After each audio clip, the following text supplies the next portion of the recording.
En la lección 7 vamos a ver los pronombres personales independientes, que son en tercera masculino singular who, en femenino he. Tiene dos formas en que se puede escribir. Hay una segunda forma defectiva que a veces se usa.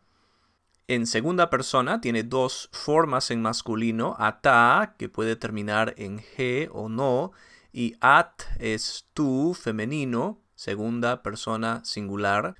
Ani o anoji es primera común singular, yo. En plural las formas son hem o gemma, tercera masculino plural, gen o gena, tercera femenino plural, ellos o ellas. Atem o aten es ustedes en masculino y femenino, y anachnu es nosotros. Los pronombres demostrativos son ze y zot en singular, masculino y femenino, este o esta. En plural, la misma forma L se usa para masculino y femenino. En realidad es una forma común, se podría escribir una sola vez en el paradigma. Estos o estas, dependiendo del contexto. Y se vuelven a usar las formas del pronombre personal independiente para los pronombres demostrativos remotos. Tenemos los inmediatos, este, esta, y los remotos, aquel o aquella. Si volvemos al paradigma anterior de los pronombres personales independientes, esas formas que vimos, who, he, hem, gen, las volvemos a usar como pronombres demostrativos, who y he, aquel y aquella, hem o gemma, gen o gena, aquellos y aquellas. También tenemos el pronombre relativo asher. Es indeclinable, pero tiene muchas funciones, significa qué o quién.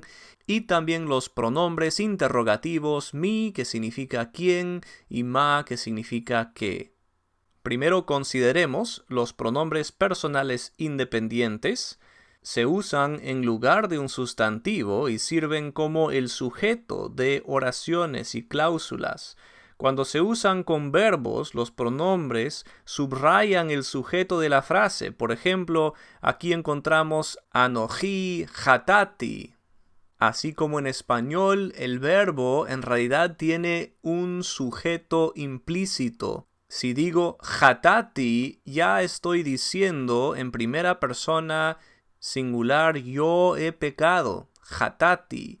Pero si pongo además el pronombre anoji, el pronombre personal independiente de primera común singular, hay énfasis adicional. Estoy subrayando el sujeto. Podríamos traducir la frase yo mismo he pecado.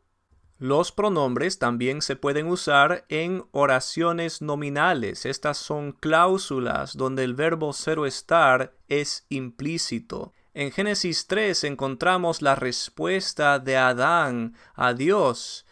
Eirom anoji. Eirom significa desnudo. Anoji es el pronombre yo. Desnudo yo. Pero supliríamos ser o estar. En español, por el contexto, diríamos yo estaba desnudo.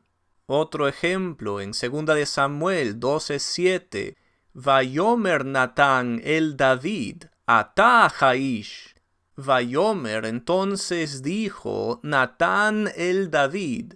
Natán a David, o sea, entonces Natán le dijo a David, ¿qué cosa le dijo? Atá, tú, Jaish, el hombre. En español suplimos ser o estar. Tú, el hombre, significa tú eres el hombre. Es una forma muy llamativa de identificarlo como el culpable. En oraciones nominales suplimos el verbo ser o estar en la traducción.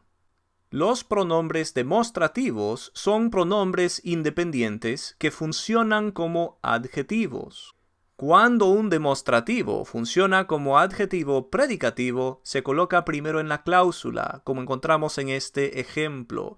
Ze, hayom, asa, Adonai. Como vimos con los adjetivos, cuando el pronombre demostrativo está en posición predicativa, suplimos cero estar. Ze, este, hayom, este es el día. Asa Adonai, que el Señor ha hecho. Pero cuando un demostrativo funciona como adjetivo atributivo, sigue al sustantivo y a todos los otros adjetivos que modifican a ese sustantivo. En este ejemplo de Génesis 20:10, asita et hadavar hazeh.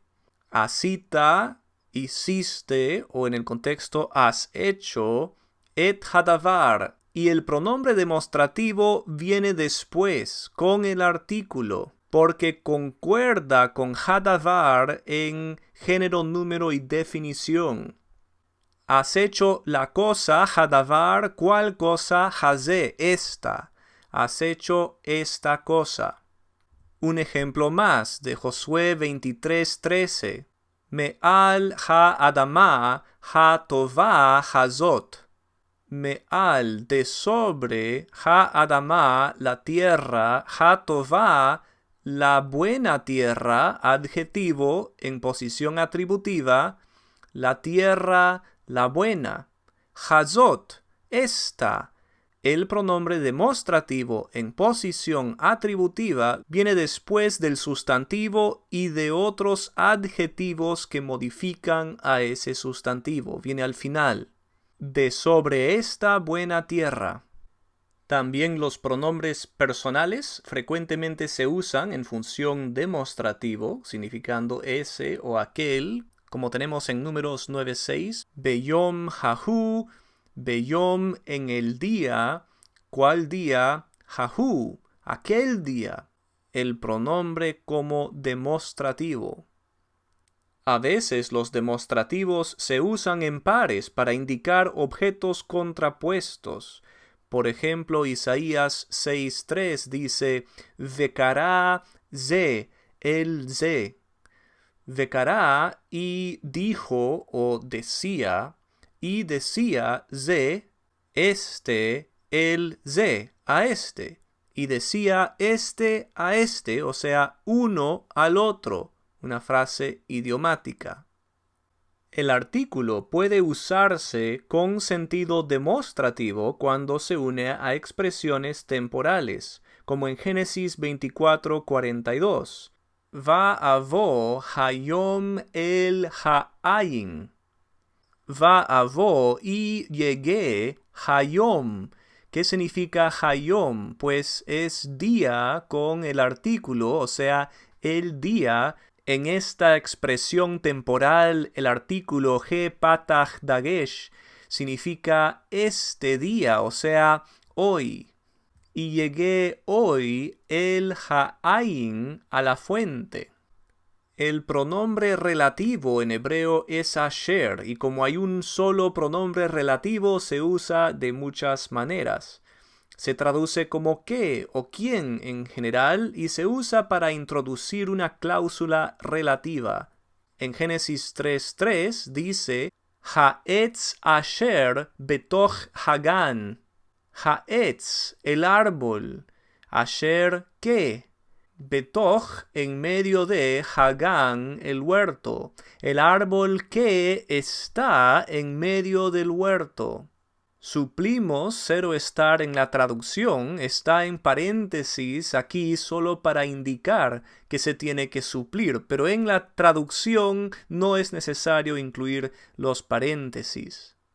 La estructura gramatical indica que debemos traducir en español está. Otro ejemplo, David asher bevet Adonai. David, quien está en la casa del Señor. El pronombre relativo asher es indeclinable, o sea, no se analiza, tiene una sola forma, no cambia para designar género o número, puede o no unirse a la siguiente palabra con makef. Asher adquiere significados particulares cuando se une a preposiciones. Se estudiará con mayor detalle más adelante. Los pronombres interrogativos se emplean para formar preguntas. El hebreo no utiliza la puntuación de signos interrogativos, sino que dependerá de los pronombres interrogativos y otros detalles para señalar una cláusula interrogativa. Los pronombres interrogativos no se declinan, o sea, no se analizan con persona y número. Pueden o no usar el makef. Estos pronombres interrogativos son ma, ¿qué? Y mi, ¿quién? Las vocales de ma varían. Puede escribirse con kametz, con pataj o con segol. Aquí algunos ejemplos. Ma ze sería ¿qué es esto? Mi ata, ¿quién eres tú? Y mi haish haze, ¿quién es el hombre este? O sea, este hombre. Una oración de Génesis 38:18. Ma ha'eravon asher eten lach. Ma que ha'eravon prenda asher que eten dar lach a ti. O sea, ¿qué prenda tengo que darte? Vemos cómo las expresiones idiomáticas se estructuran de manera diferente al español, pero podemos descifrarlas con la experiencia. Aquí el pronombre interrogativo ma introduce una pregunta.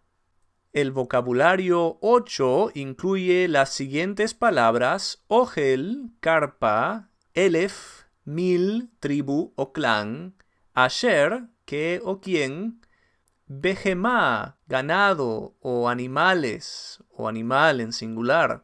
Dam es sangre, en plural damim significa sangre derramada.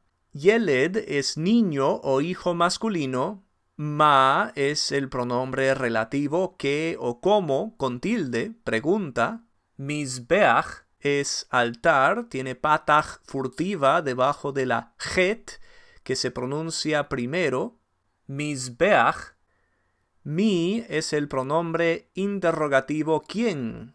Mitzvah es mandato o mandamiento. Mishpat es juicio, costumbre o justicia. Neum, declaración o dicho. Es común encontrar en los profetas. Neum Adonai, palabra del Señor. Pe es boca. Ruach, otra vez, con patach furtiva debajo de la het, significa espíritu o viento. Normalmente es una palabra femenina. Sadeh es campo. Sar es oficial, líder o príncipe. Sha'ar es puerta.